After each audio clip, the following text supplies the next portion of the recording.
Welcome, and it is Saturday night, which means it's the Saturday Night Power Hour with the Crosse Commission. Week 2 in the books, at least week 2 Saturday. There's a couple games tomorrow, and you got a loose big Monday night game, for that matter, in the Dome. But we have our Saturday slate all wrapped up. It's brought us some interesting results. One game that was entirely drunk, which we'll get to. And a lot of other fun things to talk about today. So I'm Ryan. We got Jake and Safe.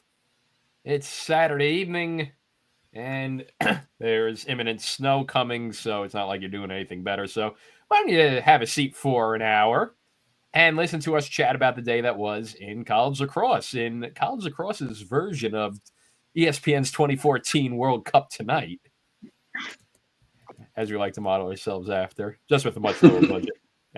And we don't have the men on, and we don't have the men in blazers on standby, ready to go either. So is what it is. But you got us, and we'll chat. Before we get going, though, we gladly appreciate if you hit that subscribe button.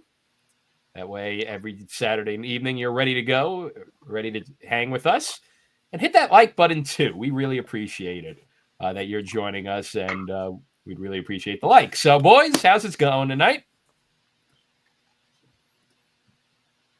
Good. Got the hat. I mean, I was going to say, I love the hat, Jake. Absolutely. Yes. Yeah, I feel good. I think collectively we're 7-0 as a pod, right? Of our alma maters, or the 7-1. No, the most.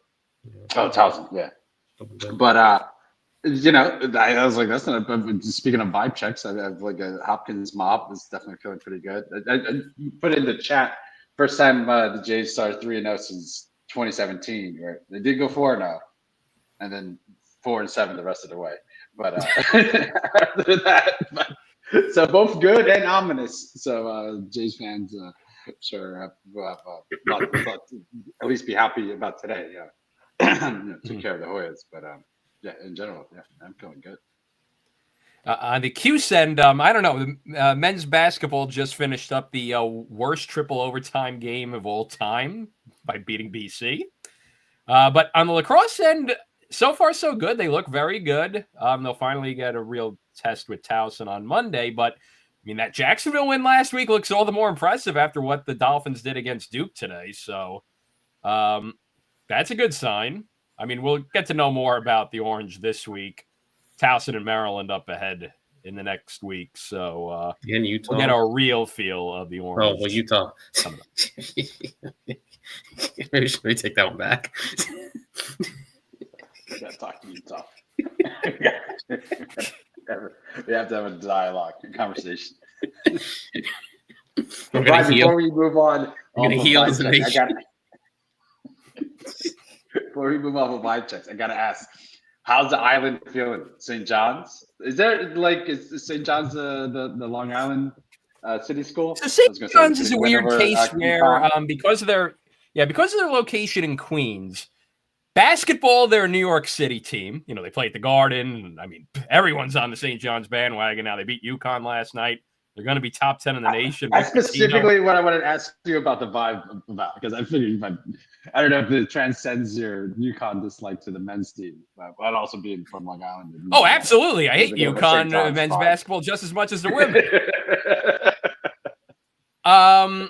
But I mean, yeah, there's a buzz about St. John's. I mean, none of my kids care about college basketball, even though we're 20 minutes away from the St. John's campus. But City making the back page of the Daily News and the Post every day. But St. John's is a weird position because, again, it's like in the eastern part of Queens, so it's still feels a little bit like the western part of Nassau County, but it is New York City. So the basketball team gets the best of both worlds because they play their games at Madison Square Garden. They play like 2 or 3 games also at UBS Arena, which is actually closer to St. John's, but Rick Pitino hates playing at UBS because they lost a couple games there last year, so I don't think they're playing this year at UBS. But then the lacrosse program has the feel of a Long Island program. So it's, I guess because of its location, you can count them as both, depending on what sport. They're a New York City or a Long Island program. But yeah, big weekend for Long Island. We got St. John's beat NJIT, America's team. LIU, barnstorm and come back against the Mount. They were looking like they were getting crushed. Then I checked the final score. Was like, is this a misprint? LIU actually won, and they did. Yeah, that was one of those. Stony Brook big for what didn't happen. Stony Brook beat Rutgers, and we'll get to that in a little bit. And Hofstra's 2-0 for what it's worth. I mean, they beat Iona and Wagner, but Hofstra's 2-0. 2-0 is 2-0. Hofstra's 3-0. Better than being 0-2. Yeah, that's for sure. Yeah, big weekend for Long Island over Jersey. I mean, St. John's over NJIT, Stony Brook over Rutgers, Hofstra over Wagner. The joke is Staten Island is really Jersey. Oh, it is, definitely.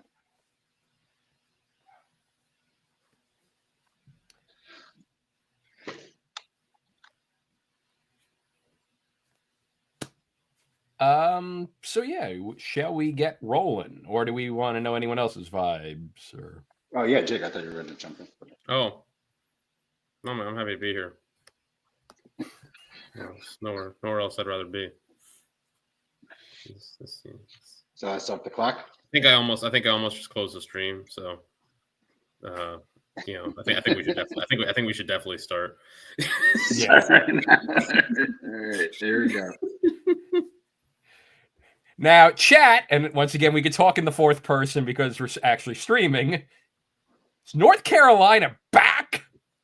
Because that's all you're going to hear for the next week in lacrosse media. After North Carolina beats Michigan 15-6.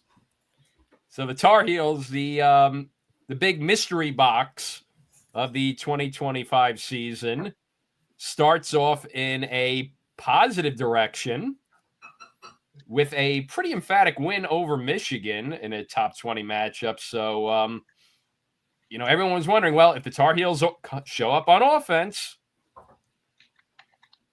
and sure enough, they put 15 goals. They only allow 6 as well. Big point of this game, too, though, was Michigan looking quite sloppy in this as well. Far cry from last week's 14-1 thumping of Marquette. But I guess the question is North Carolina maybe not necessarily back, but are they looking like the version that they were kind of hoping that they would be heading into this year? I mean, they were the team that everyone's saying, if they can click, we could see a much improved Tar Heel team. And today they look like they were that version of themselves. I mean, there were definitely glimpses last year. We said, at the end of the year, they played every opponent the way that they played Duke at the end of the year. Like, there may have been a better chance of making the tournament. But, bringing so much back and, the development and expectation with Owen Duffy seeming to, live up to the billing. Like, I think, no one's ever back until, Final Fours are made or you're bringing home a title. But I think, Ryan, this is a good sign of things to come. Like, this is not a bottom-dwelling Michigan team anymore. Made the tournament twice, won the Big Ten tournament twice. So, it's a legitimate early season, opponent for North Carolina. And they just handled them. Jake, I know you got some great numbers on the boys out there for Carolina. But yeah, I was just really impressed. I went in thinking Carolina, and then Jake seduced me with his great analysis during the week preview. But I own it. That was my pick. I'm a man. So yeah, please do not look at my picks. I know I won the pick 'em last year, but man, I am off to a horrific start. Adam, shout out Adam in the chat also, but 9-1, the blistering start.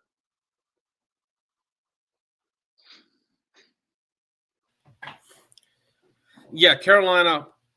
I mean, this is, I think, says a good bit about Carolina. I'll move them up. I think we talked about how far could they move up in the poll if they won. I was looking at it. I think I'll have them. I don't know if I'll have them in the top 10. I'll have them pretty close. Does this say they're a Final Four contender? I don't know. because Michigan was pretty porous. But I think it definitely says this is a team that's going to be in the conversation with the NCAA tournament this season. This is an improved team from a year ago. They offensively, they look strong today, 35% offensive efficiency. They did turn the ball, had a lot of turnovers, but look, it's February. Michael Gianfrancaro was really strong in his first game coming over from Princeton, saved north of 60%. Brady Wambach got the edge of Jackie Willard at the faceoff dot. Don Petramala and Owen Duffy exactly the same, picking up from where they left off last year. Duffy was tremendous, 4 goals, 2 assists. Petro does what he does, filling up the net with 4 goals. The positives from Carolina, first goal of the game right off the bat, true freshman Caden Harshbarger, 5-star midfielder, comes in, beats his man, takes it to the rack, scores a goal. There you go. That's what you want to see. Overall in the day, 7 goals from midfielders from Carolina. They're on their way. They are 61 goals away from matching last year's total by midfielders. 68 goals by Carolina midfielders last year. That's not a good number. That was the glaring weakness on the Carolina team. No Carolina midfielders scored more than 12 goals last year. And so right now, no one really had a big day necessarily. But when you have Duffy, obviously, and you have Don Petro, I think long term they will need somebody to emerge. But they got a lot of guys who contributed, and that's a positive. It's a positive sign. So is Gio being really good in net. They look good. They came out, laid a big punch on Michigan early on, and then Michigan. The game was there for Michigan to get back into, and Michigan just did not take it. And Michigan kind of crapped over themselves a little bit, and every time Michigan made a mistake, Carolina took advantage of it. That's all you can do. If Michigan's going to give you if your opponent's going to give you layups, take them. And Carolina took them, money in the bank, and that was pretty much it. Bad game for Michigan. I mean, this is a ghastly stat sheet. Adam said it. Michigan has no dudes. I think it's true to a degree.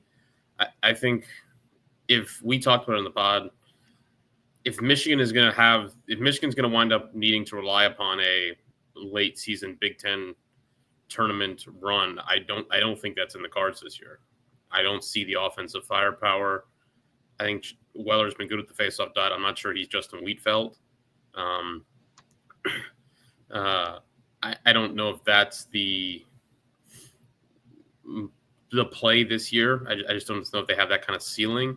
But to me, when I looked at it, that didn't appear to be the problem. They just tripped over their own feet, just shooting themselves in the foot. And when it appeared that they ran out of bullets, they just kept shooting, just kept firing.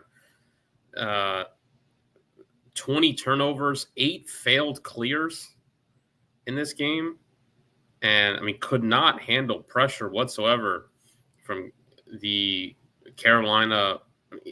Listen, positive for Carolina, we talked about last couple seasons, the Carolina ride has kind of vanished. Was a hallmark of that program under Joe Bresci.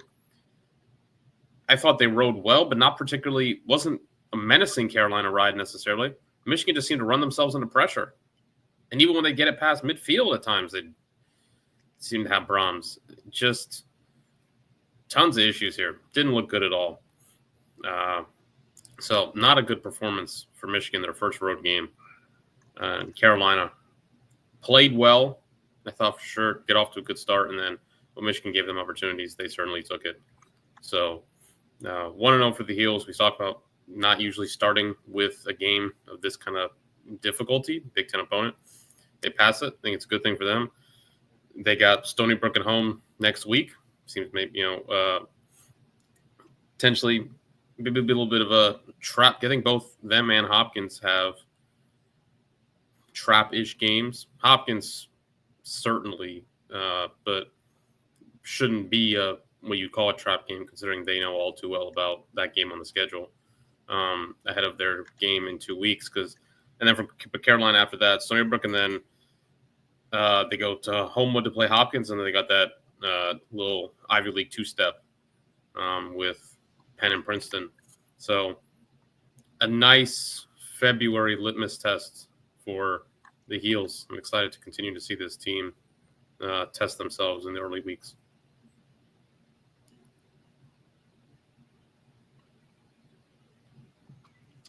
Yeah, going to be again with UNC, very interesting start to the season. A lot of big games. They already passed test number 1. And it's at Homewood, safe. Oh, yeah. Carolina Hopkins at Homewood. That's your least favorite non-con game every other year. Well aware. Well, that just may be the year that. But I mean, I guess we can lead into Hopkins. Speaking of Hopkins, the Jays look good against Georgetown. Indeed. Yeah, 11-6 win over Georgetown. They pulled away very nicely in that second half. And Hopkins got the best resume in the country after 1 week in the season. 3 top 20 wins already, with the wins over who did they play last week? They beat Towson, they beat Georgetown, and they beat Denver. Yes. So 2 of them on the road. This is their first home game at Homewood.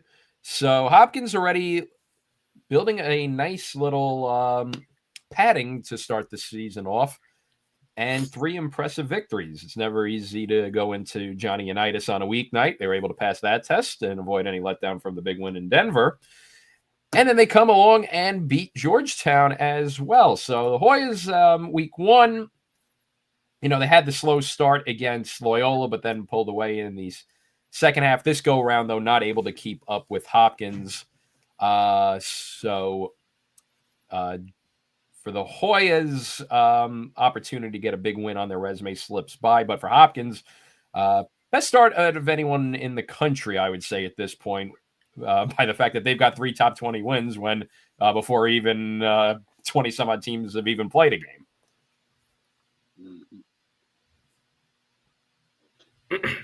Absolutely. I love everything. You want to go ahead?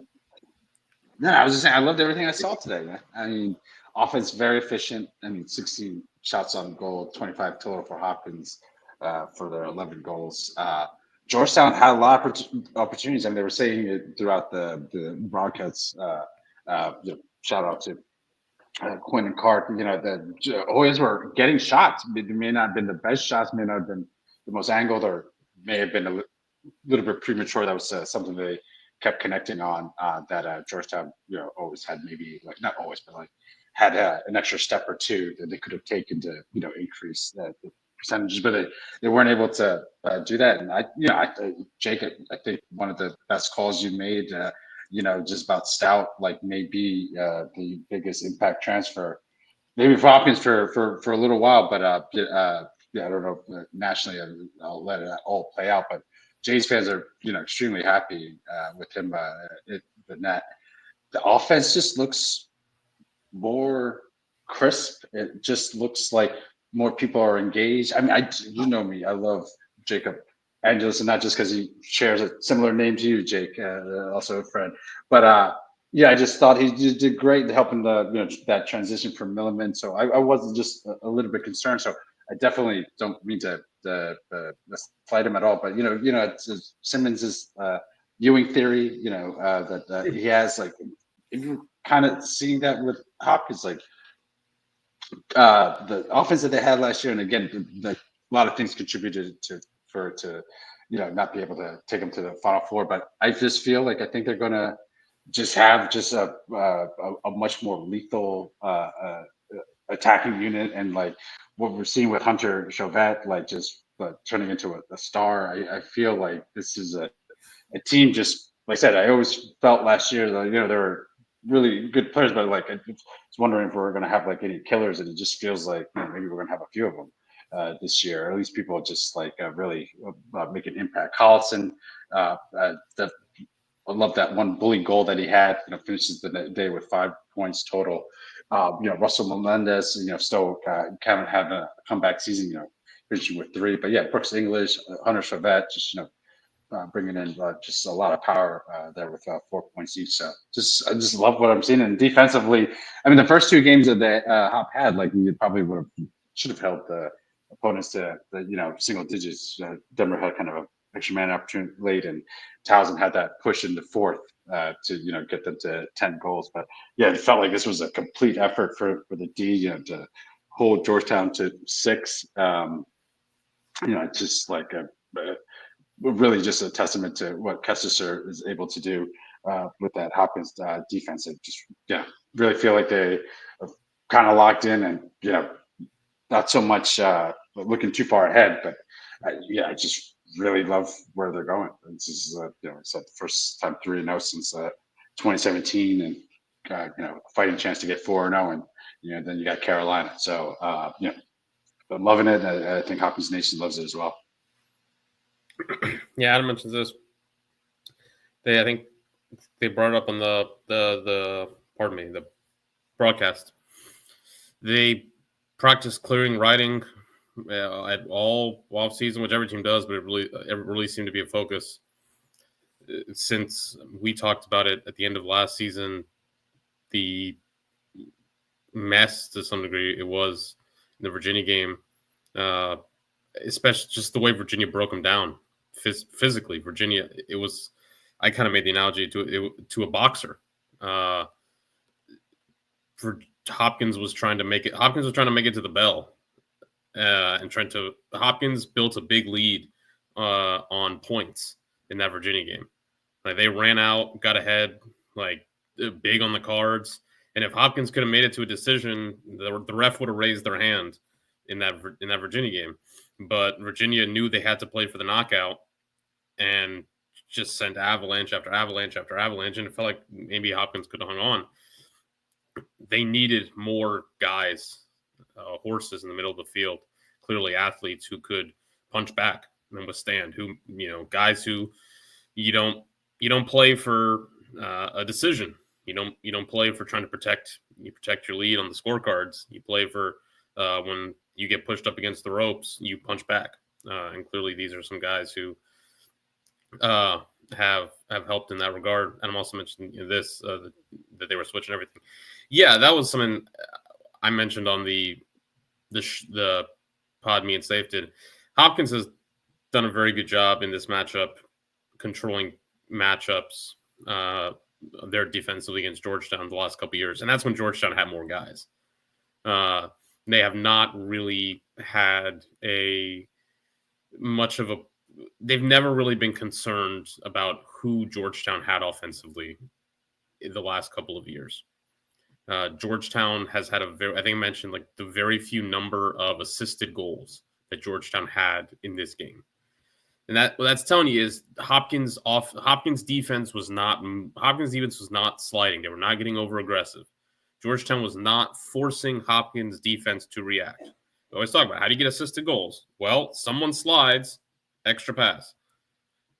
It wasn't happening in this matchup. And again, if Georgetown wasn't doing that with Tucker Dordovic and Solomon and some of the other guys that they've had in past years, going to be really tough to do it today with what was clearly a work in progress offense that they have. I think they've got some nice pieces on this Georgetown offense. Bayman coming over from Notre Dame appears to be maybe a threat that they have. I don't think he's their best player. I think Carroll is still, but he's the guy who's getting the number 1 poll. Bayman seems to be drawing a shorty. Maybe if Bayman can get a poll, that can free up a shorty for someone else and help. But it was always going to be really tough sledding for Georgetown to score in this game. Hopkins being able to do what they did offensively in this game is a positive sign. I still think this is a good Georgetown defense. Anderson Moore's a good goalie. They point out how strong he is in the clearing game. Obviously, Hopkins from the jump gets a goal in the 10-man. Third game in 7 days. Hopkins was just strong everywhere across the field today. You really can't point out anything. Get 30% offensive efficiency against a team like Georgetown. You're going to take that. Face off, they managed to pull themselves back to parity after Georgetown really jumped up on him early with Ross Prince. He's going to be a guy who's going to help Georgetown, I think, a lot throughout this early season. This is and only 2 failed clears. Luke Stout wasn't his best day compared to previous games, but still really solid. For Georgetown, just couldn't get it going. Like, they only failed 3 clears. Moore had only saved 31%. He wasn't great. I don't think he was particularly bored. They just could not get it going offensively. They had looks, couldn't get an extra separation. Felt like they were playing in a phone booth. They mentioned a good point about their lack of left-handedness. They're really right-handed heavy on that offense, and that, I think, that contributed a bit to it. Like, they just felt so constricted. Prince will be big for them. We've seen this with this team the last couple of years.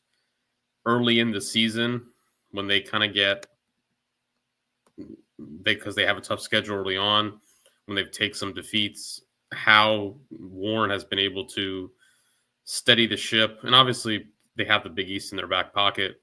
I think Prince might be what they have this year in terms of being able to win some faceoffs and get through a difficult early sort of schedule. The Penn game next weekend will be an interesting one.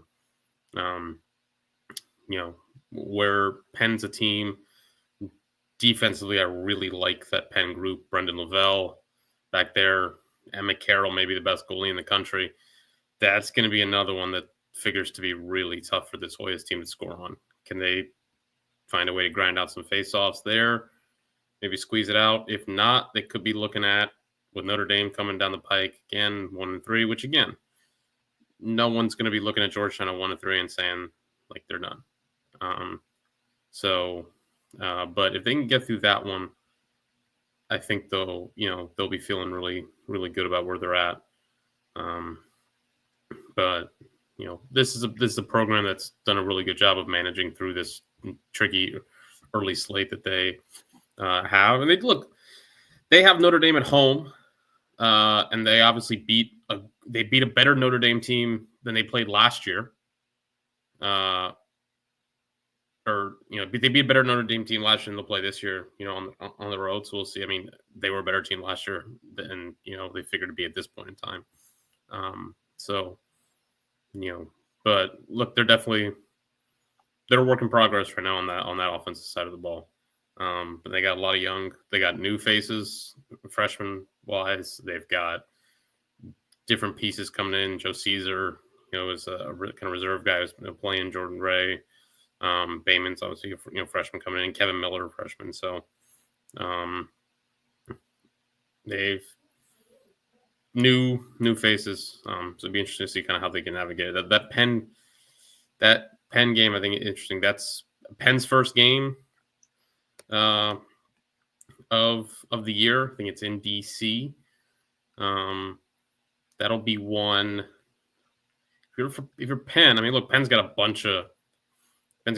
so many opportunities for wins, but that will be one. I think if you're talking, early kind of marker, that would certainly be one the Quakers, I think, would really love to have.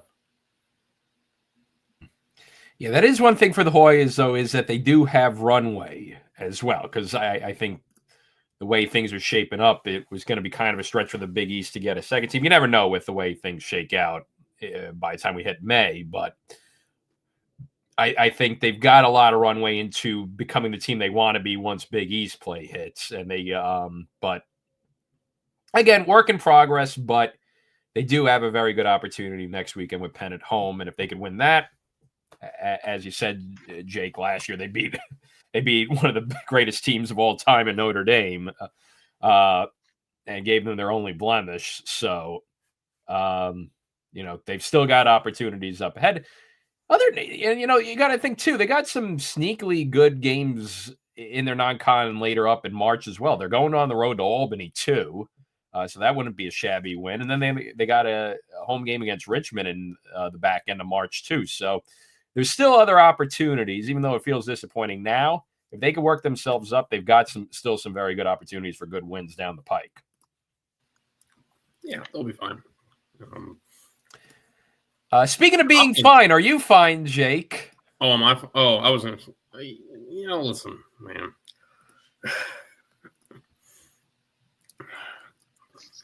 Nothing. There's nothing. Maryland Terrapins is undefeated. That's true. And they get a good road win at Loyola, 8-7 in overtime. They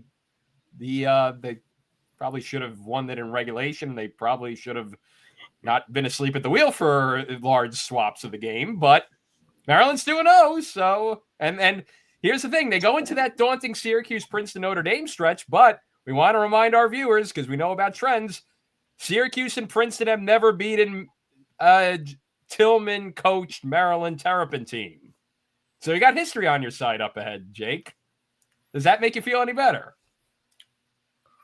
Listen, man, there's nothing quite, calluses, weathers the soul, quite like a early season February trip to the rack, the Ridley Athletic Complex. You want to know, but just torture rack. It's what makes you a harder, more well-rounded person. Watch your team go to Ridley in 30-degree weather, rain. 2 years ago, Maryland went here, walked out, won national championship, winning goalie short. Lost for the first time in like 20 games. Yeah, jeez,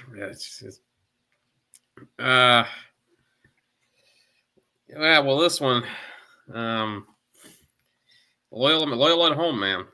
It's I would say no less than a top 3 home field advantage in the sport, especially at this kind of time of the year. 200 people, and it sounded loud.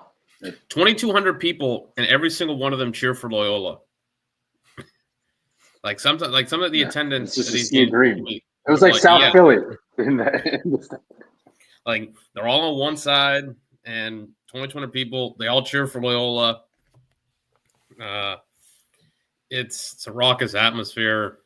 There's something that radio about tower beyond the sideline emits something. One side is 2,200 people all cheering for Loyola. The other side is like a radio tower and just parking lot. Parking lots, yes. Car alarm might be going off in the middle of the game. Throws off the goalies. It's something. I mean, there's debate like what's the best place to watch a game. I'll tell you, like best home field advantage you can muster up. Denver's obviously got theirs with you got travel out there, and they have a great fan base. And the altitude. The altitude. Penn State's pretty strong, especially at a night game. They're right on top of you at Panzer. Yes, Loyola is in this environment is pretty darn hard to beat. Mm-hmm. And you saw everything about it today. They've done this. Last year, they blew out Georgetown. 2 years ago, they beat Hopkins at Maryland at home. So it was from the jump. I had the feeling of it. Max Watkinson made 7 saves in the first quarter, and they weren't like bunnies. I mean, they were good saves. Maryland got a lot of looks. Loyola played a bunch of defense in the first quarter. It was probably, I would say, Maryland had the ball for 10, 11 minutes in the first quarter. And I do think you felt that for the Greyhounds in the fourth quarter. There were guys literally one possession. It was when Maryland led, I want to say 6-5. Yes, because Maryland led 6-5, and then this was Loyola's second to last goal.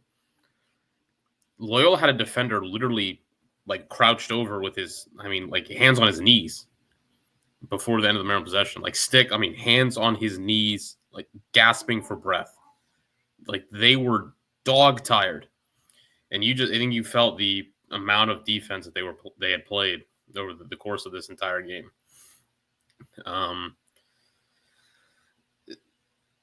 neither team scores, does puts up an offensive performance that we're to be right home about. 20% offensive efficiency on both sides.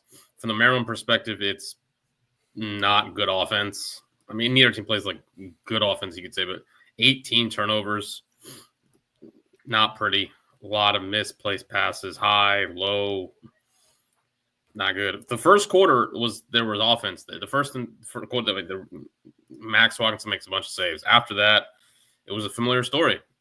Goalie makes saves, offense loses confidence, and it's the good, the bad, and the ugly, and the uglier for the Maryland offense. For Loyola, Maryland's defense is, I would say, probably the two best units I've seen play this season are the Syracuse offense and the Maryland defense, which makes that side of the matchup next week really fun to watch. Maryland's defense is super locked in. They've got a really strong close defense unit with Burleys, Canfield, and Schaller. Their shorties are really good. So Loyola turned the ball over like 12 times. Clearing for them was kind of like an adventure. It never looked, the commentators were mentioning it, they never looked comfortable doing it, but they got it done. They only failed 2. They were better on faceoffs, but Maryland still won a bunch of them. Creeder was 5-9, Keith were 8-10. So they definitely have a healthy die going, both of them there.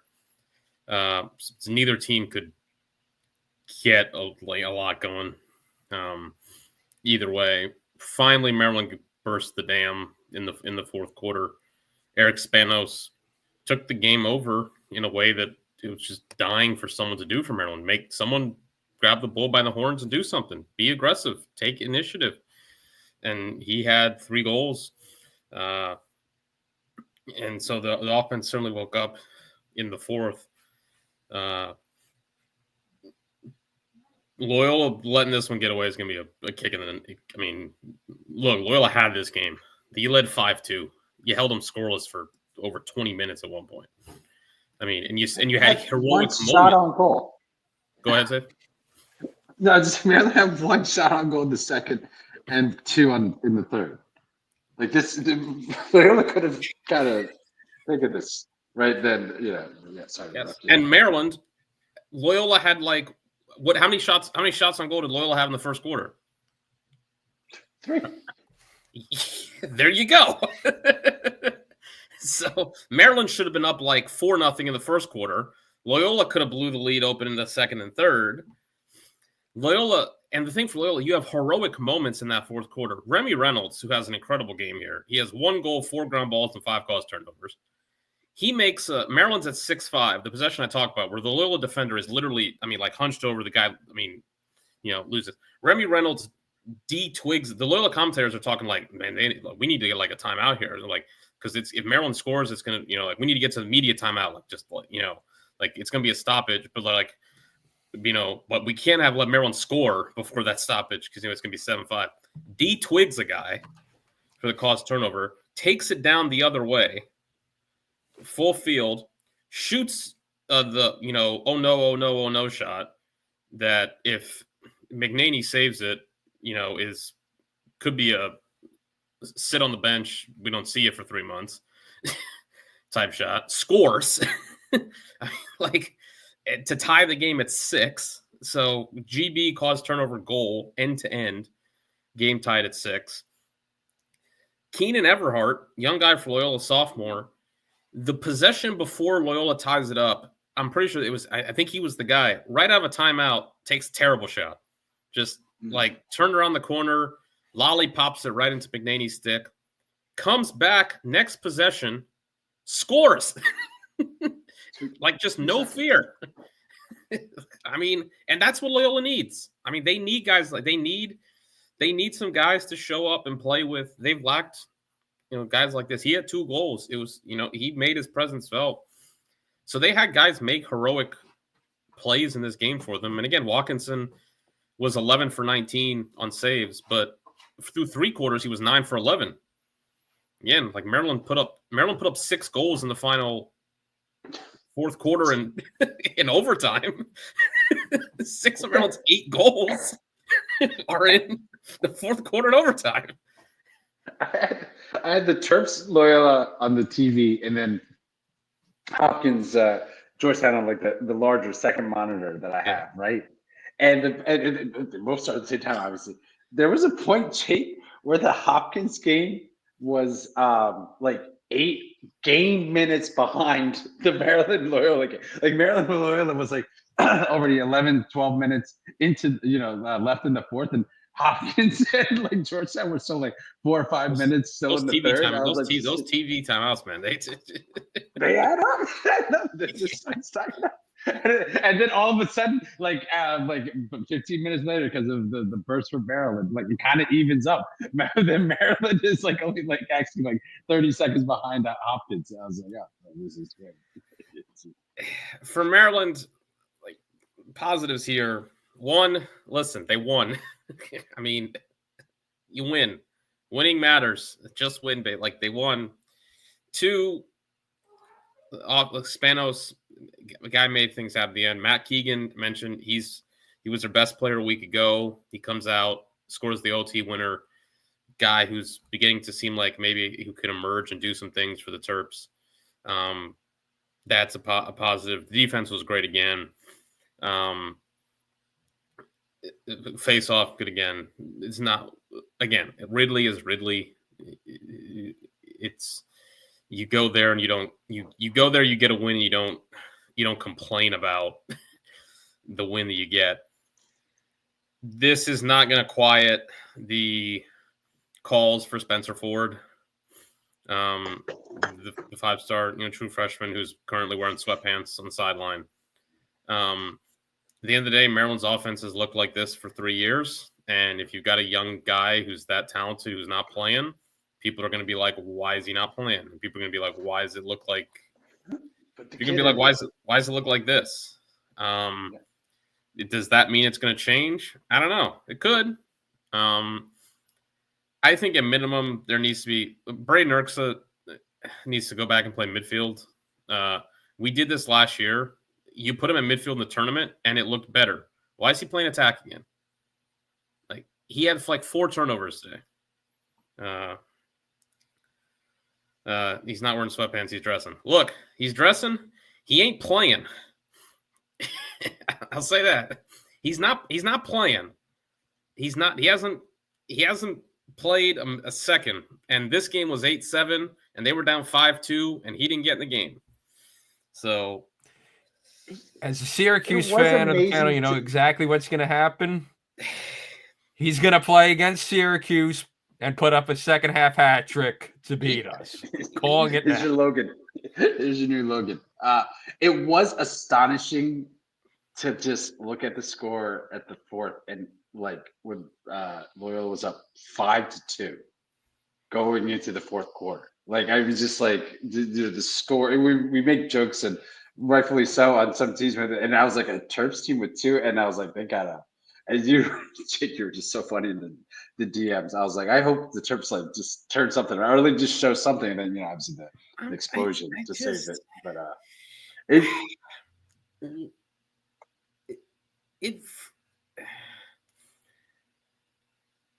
what is the? I say, man, be the best is the slogan, right?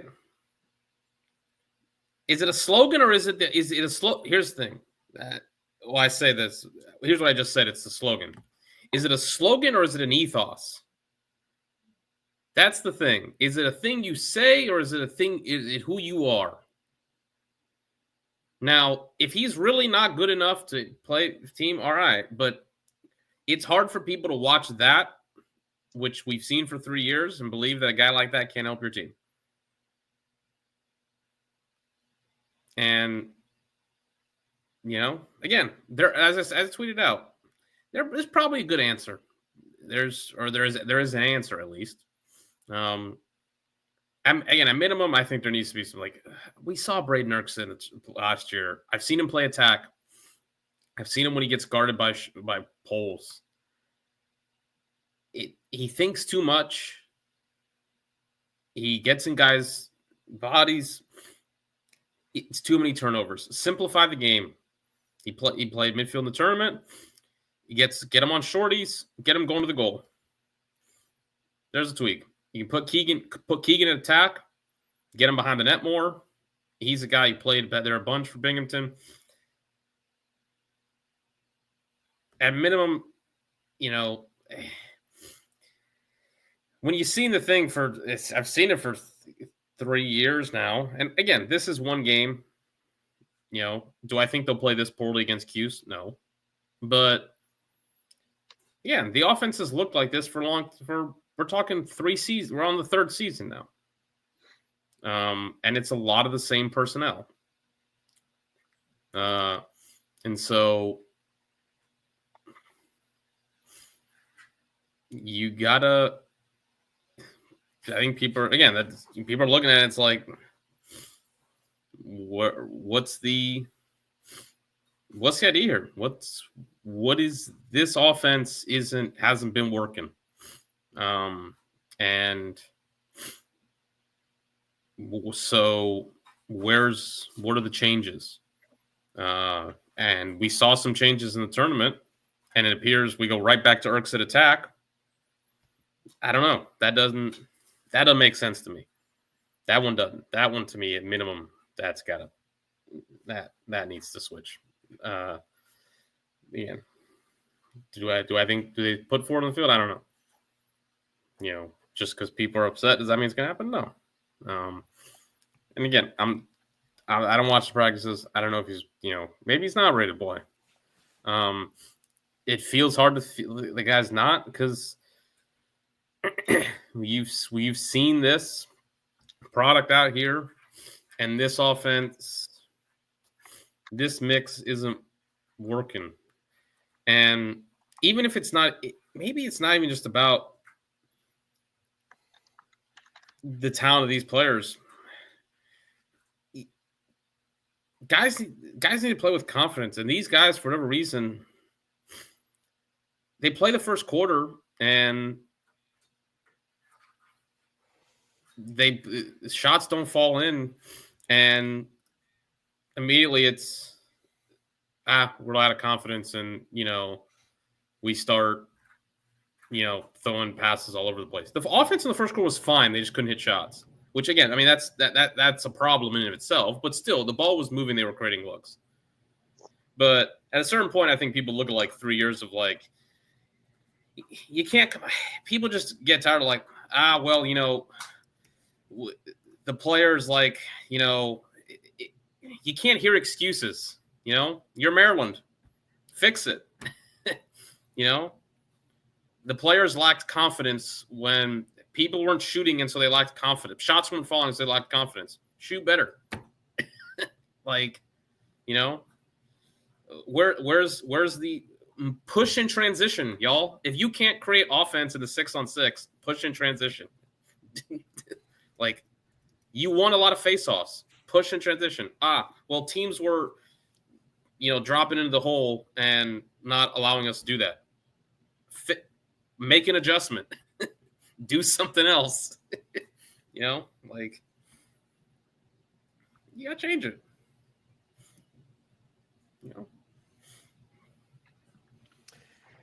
All right. Switching gears to a game that had everything you could imagine. How about extremely confusing timeouts because of a team getting out of the locker room late, but because they only used one in the first half, they could actually use it and not lose a timeout. And it was not John Tillman who used this loophole this time. How about a stick check that results in a 3-minute man-up situation? And it wasn't John Tillman who asked for that stick check. How about a shorthanded game-winning goal? How about the most ridiculous, nonchalant final 10-second sequence of all time? And what about us looking like whenever the College Game Day panel picks the same team and is completely wrong and gets screen grabbed for all eternity for doing so? Well, that, my friends, was Delaware 13, Utah 12 in an absolute fever pitch of a game. Utah coming off that. So the Blue Hens with a big win over a Utah team that beat Ohio State last week. Where do we want to begin with this one? Well, yeah, that's exactly where I was going to start. They had that big win against Ohio State. Offense really kind of exploded, 19 goals against the Buckeyes. I was really feeling the youths. I was like, oh, this is been looking for like that mid-major team that's maybe going to really break out in a big way. And it's not that losing to Delaware is ever like the worst thing in the world. It's excellent coach in DeLuca. They've had their own tournament success and tournament appearances, and they're really a proud program. But yeah, it was just like I think just a combination of a lot of things. Utah just seemed to always be on the cusp of like really taking control of the game, and then Delaware would be able to edge out them out and always be able to stay up one, or Utah would be able to tie it, but Delaware would turn right around and be able to prevent them from going into a lead, and just seem to just not go Utah's way until the very end. You're like, oh my God, despite it all, blowing the extra man advantage with the after the stick check, it just bafflingly just what exactly happened. Delaware shot it. Utah grabbed the ground ball, passed towards midfield about 8 or 9 seconds. I didn't know what was going on. I was like, maybe they're going to call a timeout and stuff like that. But it was definitely just the lack of urgency given the time and the score. You would have thought just maybe they wanted to get into the box first before calling timeout or something. But it just, as I joked around in the DM with Ryan and Jake, it seemed to, and forgive me, I don't have the jersey number in front of me, but it definitely had the urgency of when a car lets you cross the street, you kind of just do that fake jog, but it was really it had the urgency of a performance. Salesman. It had a salesman trying to get into his back out of the driveway in the morning. Just you're just on your way to work. You're just all right, just let me get the suitcase into the trunk, back seat. You're just trying to back out. The part when you're trying to you're when you're in one of those really poorly designed parking lots. Oh, yeah. And you're it's just let me slowly back this out and looking can I get back out here? Can I get back? It's insane. I was almost on the floor. I was laughing for 5 minutes. I mean, the one guy, there's 10 seconds on the clock, and this dude's just jogging up the field, and he passes it to the other guy. There's now 5 seconds on the clock, and he's just cradling the stick. Yeah. Pavetta grabbed the ground ball. They had 18 seconds. This is the play-by-play. 18 seconds left. Clear attempt good at 10 seconds. And then it was 10, a legit it moves in slow motion. I don't want to exaggerate. Yeah, it felt but it was from the midfield line to it got into the box. It felt 5, 6 seconds, but it was probably 4 to 3. But I think it was Cody last with the ball at the end for Utah. It just it took a step, and it's just I'm just gonna circle it back. We're gonna get the offense, and I'm the clock. I'm just looking at the clock, just go to 3, 2, and then I think it I guess you must have heard the sideline just you gonna get a move on? Yeah, they're just shoot. And he finally takes his just Hail Mary type shot from pretty much right outside, right around the box edge, and it just I don't even think it was a save attempt by Delaware. I don't see it marked in the play-by-play. So probably didn't even get an actual shot on goal. And it was just an absolute just. I mean, I guess maybe there'll be some reporters that kind of talk. That maybe can ask McMahon what happened at the end there. But it just feels maybe a loss of frame of where you were at the game, what's the score. The two guys. This is it. One you can understand. 2, I think maybe the Cody just saw it. Was oh, okay, well he's not running over to the midfield line really hard. we're up 1 or something, or a tie game. And I thought maybe they thought the timeout was going to be called, but I as well too. I was well, call timeout. I thought Steins, and you said that was the best shot that they were going to have. I thought Steins' shot with 34 seconds was maybe a little bit early. Just given it was kind of a transition. He shoots right in his gut.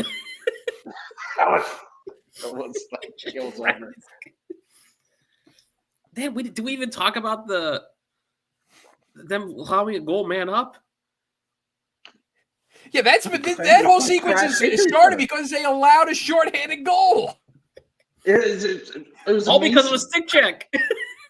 Because Palmer, of a stick check, a 3-minute unreleasable. This stick check was diabolical and just amazing that it landed. It was just because you could see like the crowd or hear the crowd start cheering because the refs they had to look on their faces like, oh, we're gonna have to call this. They went back and double checked it, and then they called it, and then Utah scored, but Palmer, they had another face-off, and I thought the face-off was a little weird after the Utah's goal to score. It seemed like the Utah face-off man just almost kind of conceded a little bit. But anyway, Delaware gets it. I think there was a timeout, then another timeout, which Brian, as you referenced, I don't know if you want to jump in there about your bit about they shouldn't have been having the timeout, but the rules actually allow them to have it. So that was the interesting thing. But yeah, Palmer just running around and two Utah defenders just crash into each other, trying to double team him. And he just goes right to the middle field, shoots and scores. And I was like, "Oh my god!" They got one guy. They double team him. One guy's behind him. One guy's in front. He just slips through. It seemed like one of those Randy Moss cat. I remember this is legendary cat where the defenders crash into each other. Yeah, it's insane, dog. Everything it comes off like a Tim Robinson sketch. And then Delaware has 2 turnovers in the last minute that Utah can't capitalize on. To say, whoa, man up! Yes! I cannot get over that. I was laughing for 5 minutes. The complete leisure with which they are there's 15 seconds on the clock, and the guy clearing the ball is just he's jogging. And then the other guy, he's cradling the ball. Kind of reminded me of you're made up too. Used to do those hobo bin with the stick, he used to just kind of Spallina just hanging out for a minute behind the crease, just stalling it out, and then making. Oh no, Joey Sankey, Joey Sankey with that home run. Killed me with 30 seconds behind. Absolutely killed me. Was it Macanati? Can we get a shot clock, please, Joe? Lost it. Oh my god! Just the extremely inside. Not that anyone, I don't know how many anime watchers we have on it, but back in the day watching this on Adult Swim, we need our friend Skipjack on here. But 1 second. Cut that. Presents. Give me just a second. They don't actually try until there's 2 seconds left. I don't think they even got a shot on goal, did they? Did the last shot even get to the cage? No, there was no save. No, I don't think it was this. A save at the end. There's a critical scene in the anime Neon Genesis Evangelion. I know I watched it back in the day in Adult Swim, and I share this with Skipjack, our good buddy. That's an anime guy, where they just hold this scene for a minute and a half, and it's just this frame because they ran out of money and stuff. That's what this end was. It's yep, and game over. It's like what is it? I can do this now because he's gonna break the goal record and the Caps are good. The infamous back in that one awful Cap season when the Ovechkin controller disabled meme. Yeah. When he's back checking and he's 10 seconds behind the play and he's just holding his stick like this. He's just doing nothing. That's what it looks like. It's like you're playing a video game with their controller just disabled. What are they doing? I don't. Oh my god! And no one else is no one else. You think this? I'd love to get this is where you love I don't know. The NFL has the all 22. You learn for like lacrosse. Like, is the sideline like yelling at them? Like, guys, like go. I thought you were going to do the example. The Commanders thinking it looks like hold up. They're telling them to hold up. That's what it, you see that they're like, no, okay. What is I happening? shouldn't go advance.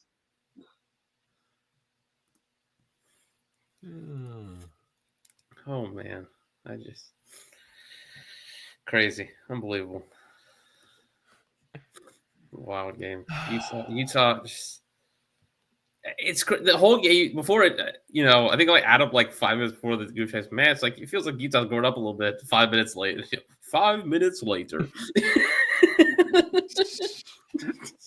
The best part of this is, again, we were unanimous in picking Utah, so this makes us look like complete jerks.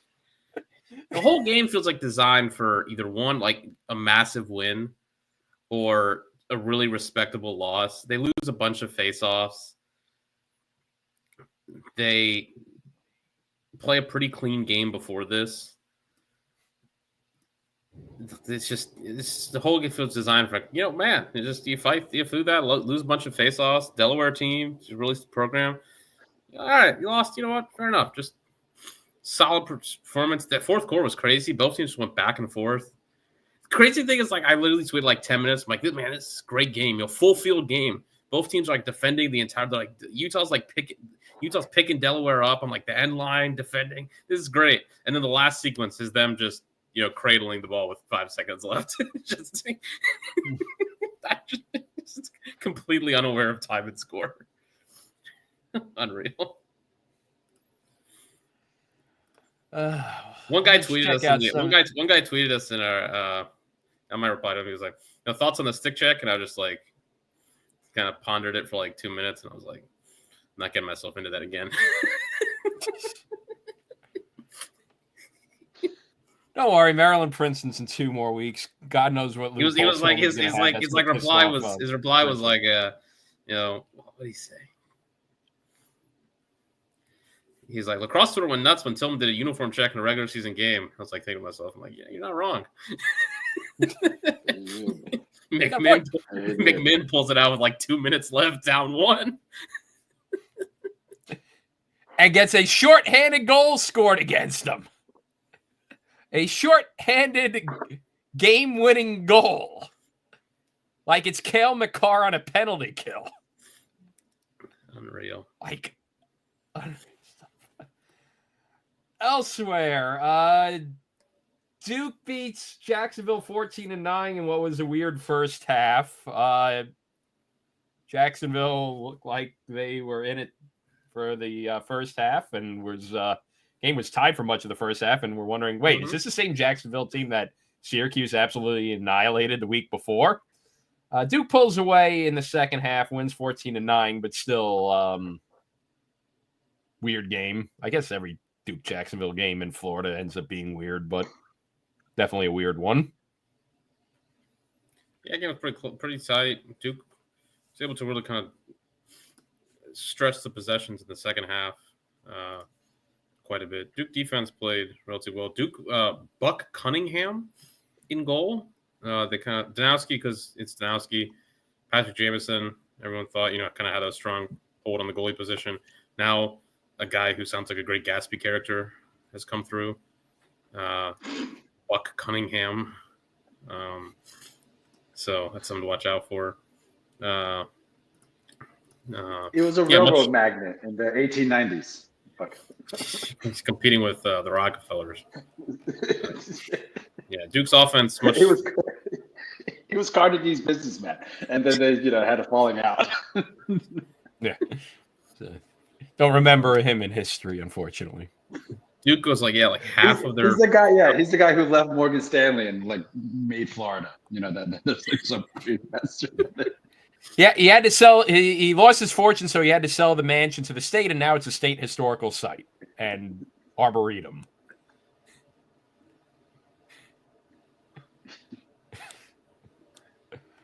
Virginia beats Colgate 19-9. We have to once again tell Virginia, who the hell are you green lighting Nike to make these things? Because once again, terrible uniforms. Now they got sleeveless mismatching orange jerseys where the undershirts do not match the jerseys. I'm looking at it right now. I have it on the TV. I'm looking at it, and it's like angled it. I was like, are they different colors? I was like, yeah. They're not even like different shades of orange. One's like reddish. Like the top shirt is almost like. Yeah, let me see if I can get a picture of chartreuse. that real quick. I don't even know what to say. Here, yeah, let me get that up real quick. Yeah, this game was pretty crazy. Not a lot, I'm sure we can glean from this game for the Cavs.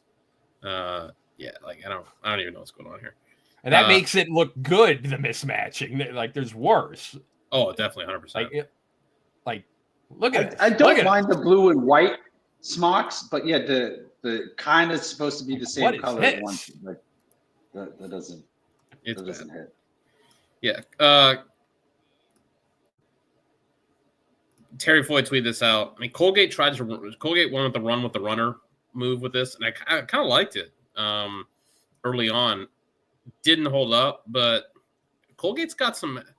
I do think Colgate will be frisky in Patriot League play. I mean, they've played Penn State and Virginia so far, and haven't been able to hold up. But they've got athletes that I think will play in the Patriot League. But this game, I just don't know if there's a lot you can glean long term for the Cavs. 115 combined shots, 88 combined ground balls, 55 combined clear attempts, 45 combined turnovers, and 11 combined penalties. Just an insane game. Like, yeah, like we'll like for the Cavs, it feels like, we'll check back in with you. And they got Richmond, they got High Point midweek. Ohio State stoppage time presented by the Crosse Commission. Ohio State, where you are accepting possible sponsorships if anyone's interested. Ohio State, February 22nd, big one for safe. Maybe we'll check back in with you when you play Hopkins. Ohio State's off. Ohio State's off the menu until if they beat Virginia, then they're back. But yeah. I don't know what to do with that one. Yeah. That's just it's not much. It's a hockey game. Like Terry said, that's basically a hockey game. Yeah. So yeah, let's just run down the rest of it now that we're in stoppage time. Army beats UMass in everybody's favorite rock fight rivalry. Not so much of a rock fight because Army brought it to the Minutemen 16-9. So a very good effort out of the Cadets today in that one. Providence beat Bryant 15-12 in the North Rhode Island Derby. Friars. In the Ohio Derby, Ohio State beats Cleveland State 14-4. I'll just run down the list. Here we have Marist beats Mercer 16-6. Manhattan with a 9-7 victory over Monmouth. Bellarmine 21-11 win over Mercyhurst. Hobart 21. That is Mercyhurst's first D1 game, by the way. Mm-hmm. Providence beats Bryan. I said that one right. Hobart 21-12 winner over Canisius in a throughway derby. High Point wins a thriller against VMI 12-11 in a game VMI was controlling most of the game, but then had a lead at halftime. Panthers come back and win in overtime. That's a heartbreaker for the Cadets. VMI team's been improving a lot over the last couple of years. I think they are a player. We talked about frisky NEC team. They're a player to watch for along with LIU in the NEC. Mm-hmm. Yeah, they're going to be frisky and come conference play. Navy with a 22-9 victory over Iona. So Navy is 2-0 to start the season. They got Towson a week from tomorrow. They're going to have a Sunday matinee against Towson in a Maryland derby. As I mentioned earlier, LIU 15, Mount St. Mary's 12. That was a game that Mount St. Mary's was up huge on LIU.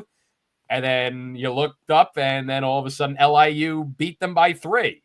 And you're like, what? St. John's 15-14 win over NJIT. That's another fairly comeback win. Richmond 17-2 victory over Robert Morris. So the Spiders coming back from that loss over Maryland, rebound with a big victory over Robert Morris. This one was a big one. If you want to spend a moment talking about this one, Sacred Heart 12-11 victory in Philly against St. Joe's. Keep in mind, Sacred Heart did make the NCAA tournament into the playing game last year. And here they are with a very, very big win. 13-5 last year, and starting their season off with a road win against one of the A-10 favorites in St. Joe's. That is an impressive victory to start their season. Yeah, I didn't see that one. I didn't see that one as just as big a shock as folks thought. I mean, they were an NCAA tournament team. They won their conference a year ago. Obviously, I mean, St. Joe's is a team we think highly of, but like give Sacred Heart credit. You know, like they won their league. It's gonna be a difficult year for the A-10. It looks like. They went 0 for last week in non-con play. This week, Richmond obviously gets dump trucks Bobby Moe, as we just saw, but it could have been. High in Hobart got a win, but you could have seen High Point easily lose that game to VMI. St. Joe's lost. Not the conference it's been the last couple of years. Mm-hmm. Yeah, UMass getting creamed by Army too. UMass lost to Army. So yeah, it's not the High Point losing Navy last week. Yes, I mean they went 0 for last week. What's the best mid-major conference? I think is going to be an interesting debate this year because CA might. I mean, Delaware is looking like they're going to be good again. Towson's looking good. Hofstra and Stony Brook are starting the season off pretty nicely. The problem with the CA is might be the CAA again. Teams there at the bottom, but yeah. BU beats Siena 9-7. So BU gets a pretty close victory against Siena. Big. As we alluded to at the beginning of the show, Stony Brook goes into Jersey, beats Rutgers 9-8. That's after Rutgers beat Lehigh, but we'll have a note on last night's games too as we run that down quick. Lehigh, not exactly who we thought they were going to be. Denver wins the Colorado Derby 14-8 over Air Force. Bucknell beats St. Bonaventure 21-8. And Marquette in their bubble with the giant inflatable Marquette Golden Eagle mascot in the corner beats Detroit Mercy 16-6. Last night you had Hofstra beating Wagner 17-5. UMass Lowell. Talk about flipping the tables on the North Massachusetts Derby. 14-9 victory over Merrimack. No one beats UMass Lowell 26 times in a row. Finally, off the schneid after 25 L's in a row. The Riverhawks, the Cenas. John Cena couldn't win the Royal Rumble, but UMass Lowell can break a 25. John Cena couldn't break his, hasn't won a match in like 7 years, but UMass Lowell can finally get a win for the first time in a Derby day. Hell yeah. Holy Cross beats Queens 13-12. That I'm telling you, Queens is frisky to start this season. One goal lost to Holy Cross. Mount St. Mary's. So Queens looking a bit frisky this year to start things off. But yeah, going back to UMass Lowell. No, pardon, not UMass Lowell. Sorry, Holy Cross gets a win 13-12, in which their goalie J.R. Long, shout out brother, one of the all-time one week to 1 week stretches against Providence in week 1. He makes 22 saves in a 15-8 loss. In week 2 against Queens, he makes 1 save, gets the W. Just win, baby. Listen, he's the player of the week. He's the player of the week. Just win, baby. Imagining him going through the handshake line. Just all you need is one. All you need is one, boys. I tweeted Bill Simmons and his buddy Jacko because they both went the Holy Cross, and I just used our beloved me with the special one, just going like this to the crowd, But no, just phenomenal performance. Just running around with the number one. I was like, this seems appropriate for J.R. Locke. Oh my goodness! All you need is one. Syracuse looks good again, 13-5 over Vermont. Not as close as that scoreline suggests. Syracuse kind of just pumped the brakes in the second half after going up big in the first half, even though they kept the starters in for whatever reason when they got a game 3 nights later. But that's Gary Gate for you. But yes, Syracuse offense looking great again in that victory over Vermont. And then Fairfield, 10-7 victory over 10-7 victory over Lehigh. So Lehigh starting the season off 0-2. How many turnovers they have, Jake? 78? Feels like it. Feels like it. Not sure they've successfully completed a clear yet. It's not been good. The beauty of the Patriot League is that they have like 27 teams. So you can look at the Patriot League one and be like, man, Lehigh, yuck, and and Loyola, and be like, it's cooked. Then on the flip side, like Navy, Navy might be back. Army, if Colgate can play, and you can just kind of talk yourself. It's a Patriot League. You just got to talk yourself. There's so many teams you can just talk yourself into. Bucknell, Bucknell, baby, Bucknell 2 straight win for the first time since 2022. Why not us?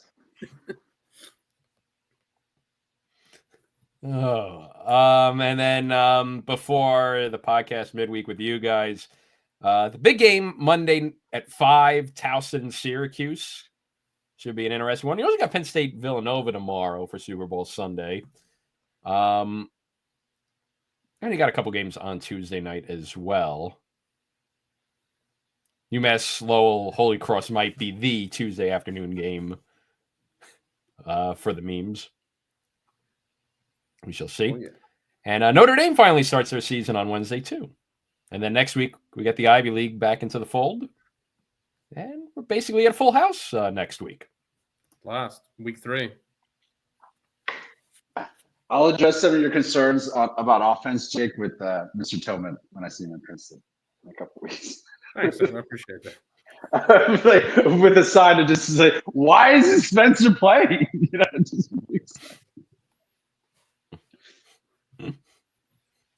got to bring the old press hat with the the paper that says press hanging out of it. I tried it on. I tried it on before the show. It was a possible look. We didn't go for it. Yeah. We're workshopping it. We're workshopping. We'll see it next week. Lastly, I guess because more newsy and less check, on the hat. It was an incredible look.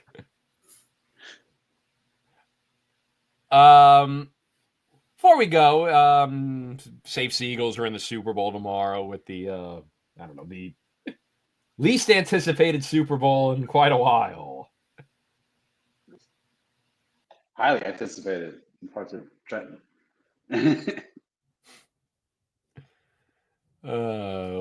Jake, should we put you back on the stage? You got yourself off. Do we want to put you back on? He's like, I've made my decision. There you are. I've made my decision.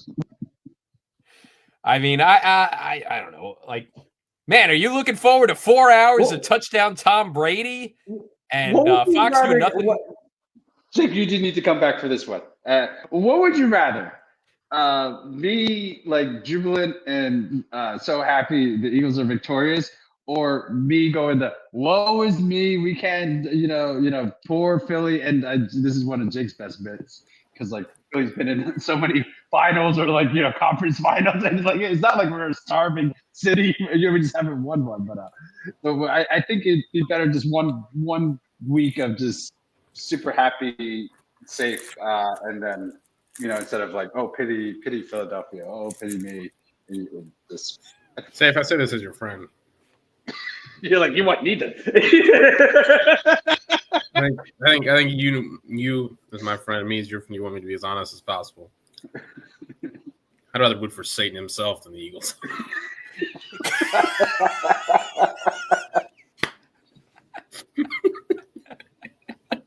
got to be me. I try to convert some Giants fans in my office. I'm like, listen, I always root for the East Coast team. I was like, I got no problem with the if they're not playing the Eagles. They're like they didn't want none of it. I was like one jersey, we're all one jersey, and they're just one jersey. I wore a Saquon shirt to the office Friday, and that worked. I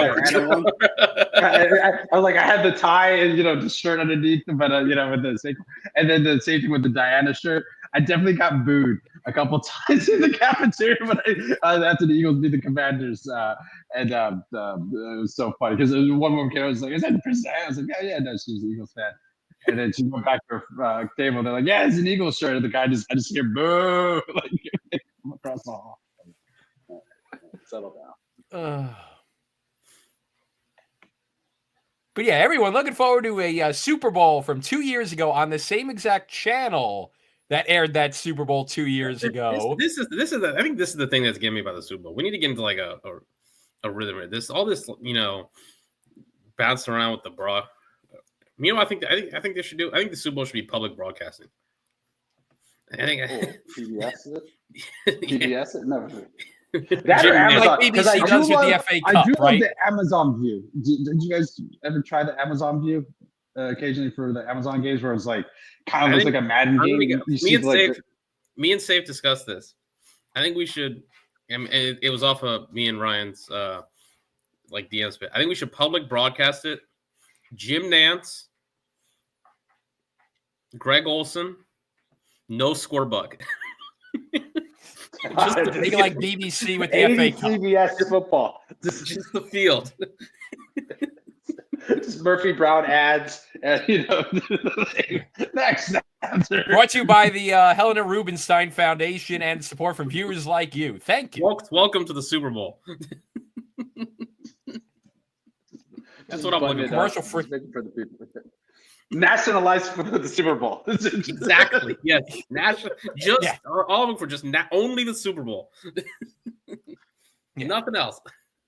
I mean, look, the commercials are going to stink because I think every other commercial is going to be like for AI this year or some nonsense. And they're already previewing them, so you lose part of the juices. Yeah, they already have like freaking trailers for the past month over a 30-second ad. Like, Haagen-Dazs. We don't want to spoil this. And there's 13 seconds of a 20-second ad. Like, get it out of here. Like, no, get out of here with that. Well, I think that's. Oh man, this may be too big. This was one of our big ideas pod like we did with the streamer. This is gonna be one.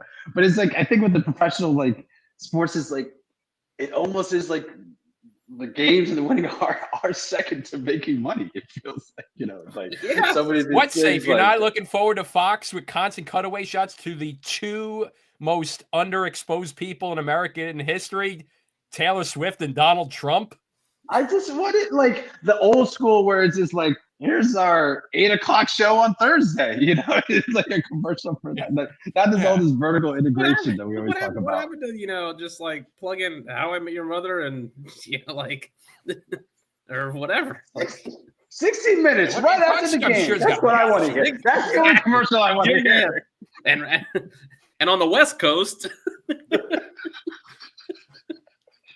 What is that on after the game tomorrow? It's like that freaking one of their games. Yes, remember when they had television shows and they would put a big episode on for after the Super Bowl? A special episode, yeah. They had the season premiere of Survivor on one time after the Super Bowl. That was what kicked it off. I'm gonna have to take myself off. I'm gonna get worked up.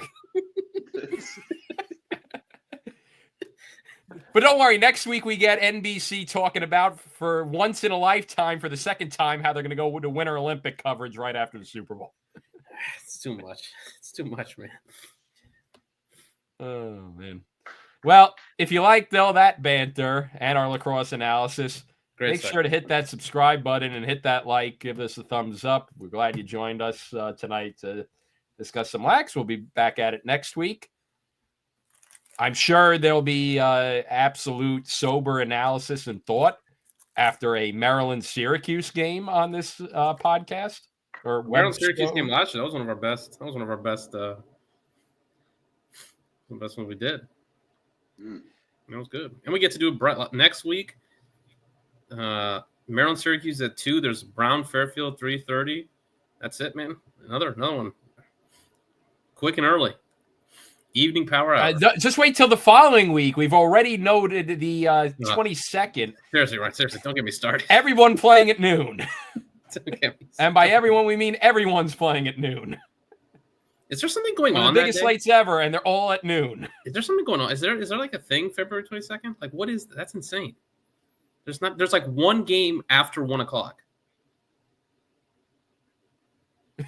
No. Is there college? Is there like that's not college basketball conference? There's got to be something in college basketball because there's no hockey it's this restart of the NHL season after the Four Nations, so nothing big in hockey.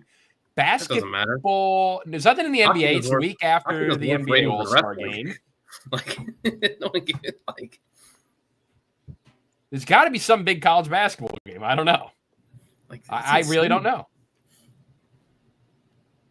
That's even for lacrosse. I mean, that's. They even got Denver playing a 10 a.m. body clock game against Cornell. Like every game is that there's one game after, and there's one Sunday game. Like everybody is playing at 12 or 1. I mean, even for college lacrosse, there are insane.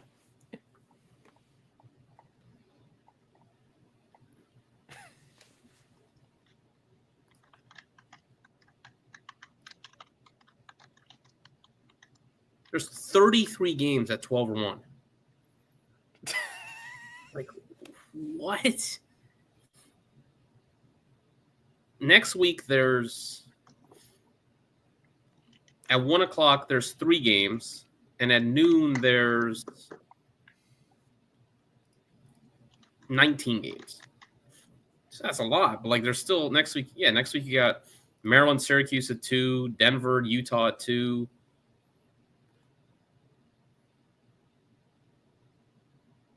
The week after you have, which is March 1st, you've got Utah Cuse at 2, which is new. Then you got a lot of Sunday action that week too. Yeah. And then once you get into March, you get March 8th is when we're getting into conference basketball action. But March 8th, you got a Saturday night Central Jersey Derby and is a Saturday night lacrosse game. Somebody, you got 2 o'clock. You got 2 o'clock Notre Dame Ohio State game. Penn Villanova at 3:30. You got Hopkins Cuse back on TV on a Sunday. That specific day is insane. I've never seen anything like that. Literally every game is at noon or 1. It's crazy. Anyhow, even for lacrosse, and we criticize it, I've never seen something like that. I'm sure we're going to get SIDs in our mentions like we usually do when we complain about this, about how they need to allocate it with other events and they don't want to have 16-hour days there and whatnot. We get it. And the facilities workers and all that. But I mean, college baseball starts next week. But that's second week of college baseball. But again, so there's college baseball all throughout now. It's the second week, not the first. And college baseball in the Northeast is they're all on the road. They're all playing in, the South or the West Coast. And also the West Coast college baseball is now in the Big Ten. So I don't know. Yeah, y'all. Let's get out of here. Yep. So follow us at college_cross on Twitter. Follow me at Ryan McD29. At _barrister. At college_cross is where you can find us. All right. And with that being said, thanks again. Make sure to hit that like and subscribe button. Leave a comment. And Jake and Safe will be out at midweek with the preview of a pretty big week ahead. And we'll be back at it next week for the Power Hour. And we hope you join you. So, as always, remember Super Bowl Sunday. You got work the next day. Stay hydrated. Go Birds. Go Birds. Thank you, Mr. President. See you out there, folks.